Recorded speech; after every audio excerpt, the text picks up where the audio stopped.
Irvin Kershner is probably best known for directing The Empire Strikes Back. Yeah, one of the Star Wars films not helmed by George Lucas. He also directed the 1983 James Bond film Never Say Never Again, as well as RoboCop 2.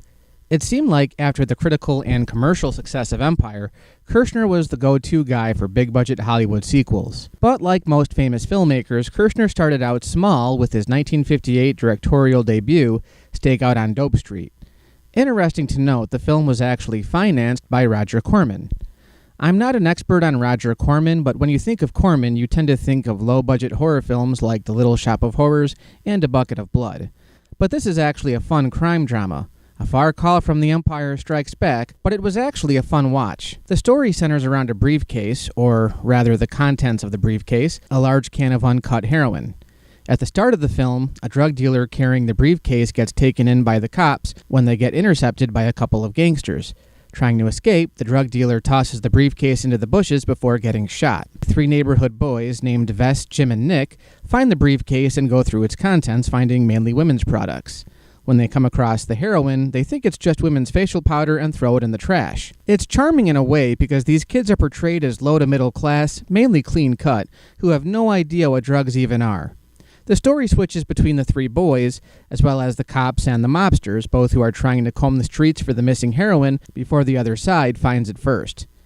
Eventually, the boys stumble across a newspaper article which details the contents of the briefcase, which they've since pawned off for bowling money. Realizing they threw away a potential gold mine, the boys track down the can of heroin to the city dump. This is the film's biggest misstep. It's not a long film, clocking in at just 83 minutes, but it feels long because a lot of the scenes are drawn out longer than they should be.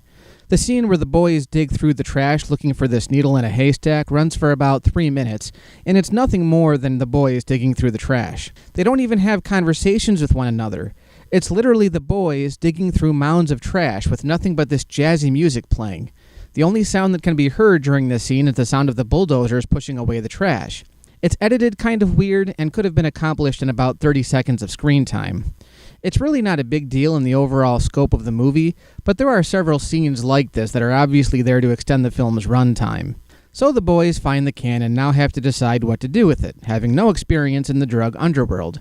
Nick, a bodybuilder and the most assertive one in the group, proposes that they try to sell it and start new lives for themselves. Vess, the weakest one, goes along with pretty much anything Nick says, while Jim, a starving artist, is the one trying to find his moral compass. Jim has this really attractive girlfriend, Kathy, played by Abby Dalton, that he wants to start a life with, but she doesn't know if they'd be able to make it together.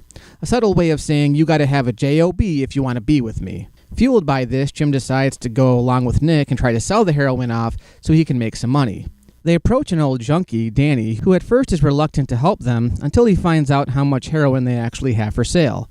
Within minutes, these 3 likable characters are now involved in the drug trade. There's the montage where the boys start looking for things to buy, and when Jim buys Kathy an expensive bracelet, she rejects it because she knows how he got the money and she doesn't want to get involved. It's interesting how this story trope is still being used in today's crime dramas like The Sopranos, Breaking Bad, and even Grand Theft Auto. I don't care how many cars you own, how many apartments you own. I don't care how many diamonds you put in your ear. It ain't for me, not done bad or done good. Having a change of heart, Jim tries to talk Vess and Nick out of continuing to sell the heroin. He even approaches Danny for advice, and this is probably the most interesting sequence in the film. Remember in junior high when they showed you all those videos about the effects of drug use? It's commonplace today to educate the youth about drugs, but this was back in the 50s. Did they talk about that stuff openly back then? I know there was a time where you couldn't even say the word pregnant on television. You had to say that you were expecting or something to that effect. Anyway, there's this 7-minute scene where Danny talks about his past drug use and the effects of withdrawal. They really get into it, using weird POV shots intercut with nurses and cops trying to hold him down as he's screaming for just one quick fix. It's surprisingly effective and the scene that really turns it around for Jim. The finale is really exciting. The gangsters track down Danny, and after beating him up, they simply wait for Vess and Nick to show up so they can track down what's left of their heroin. They track down Jim, resulting in a chase where the mobsters chase Jim to this construction site or oil refinery, I'm not really sure, and a shootout ensues. Jim ends up pouring the remaining heroin onto his pursuer, temporarily blinding him until the cops show up. We don't really get an aftermath either. The boys are carted off by the police, probably for questioning, but at least the bad guys are stopped. Stakeout on Dope Street is a fun film, and considering the time it was made, mirrors a lot of things we see in today's popular crime dramas. I couldn't help thinking about Breaking Bad, because you've got these three likable characters who get involved in the drug trade to offset hard times.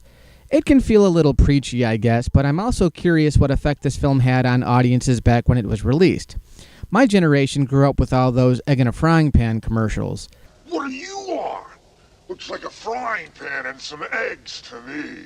So by that time, I'm sure this would have felt like just another PSA, but it actually has a strong anti-drug message, and the movie plays out like a fun crime drama. If you were curious where the man behind one of the most popular sequels of all time got a start, I'd recommend it.